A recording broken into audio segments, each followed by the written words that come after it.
My initial question was, in acute back pain, when somebody is unable to move, that the localized tissue tension increases, and so therefore from the coil approach, the coils spring tighter. And so my initial thought was that, like a jack-in-a-box, that if it was in the right movement, you would be able to easily move out of that. Yeah, the trouble is you're thinking of jack-in-a-box as being a downward movement. The concept of it being spirally bound doesn't allow for upwards or downwards necessarily, if your movement is rotational. So the point is this, is that if you have a functional fuse box, if your fuse box is pulling you through your various functional movements, it doesn't make any difference which way you're going to be. So fascia isn't about releasing it from just from one direction. Fascia is wound and spiraled. It's held in tension, so it's energetic.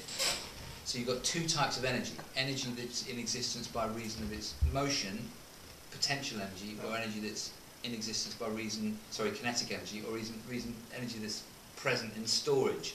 So that's potential energy. So if I'm storing,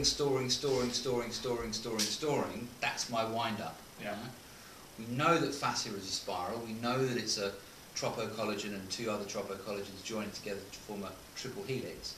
So therefore we know that it has to unwind. Right. It's not going to happen quickly. So we just need to find a way, either through movement or through a manipulation of sorts, to create that unwinding. Exactly, that explains Bowen. So the moment that we put a Bowen move in, we create movement. We create movement through several layers of structure, both superficial fascia, deep tissue fascia, muscle fascia, the surrounding areas, the above it and the below it.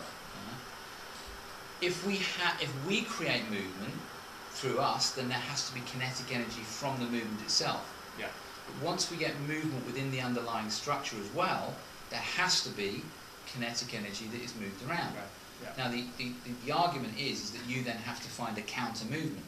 Right? Actually, Bowen, we don't have to worry about that, because we've already got our stoppers at the lower back, our stoppers at the upper back. We know that those are areas of where you've got the most stress loading of the body because of the nature of the curve of the spine. So therefore, that's where you've got most of your energetic loading as well. And potentially, once the coil has got to its certain level of tension and then starts to uncoil, it's potentially easier then to continue that unravelling process.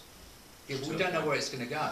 It's going to follow. But if we can take the tension, if we can start to take some tension out from a Bowen move, for instance, which then enables us to be able to manually move better in a certain, or find a certain position, certain way of moving, or certain way of walking, that will aid that tensional release.